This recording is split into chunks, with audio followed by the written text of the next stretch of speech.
runs the Royal Canadian Air Force CC-130J Hercules.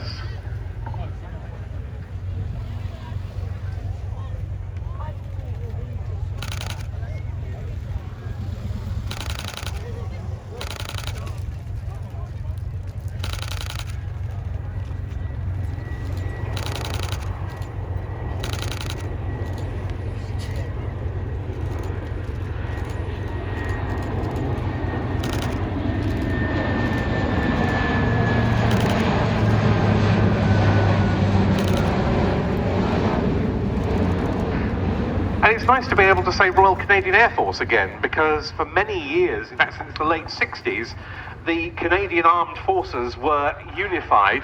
It's since been separated off again as an independent air arm with all of that heritage associated with it. Indeed, and there's many occasions this afternoon where I'm going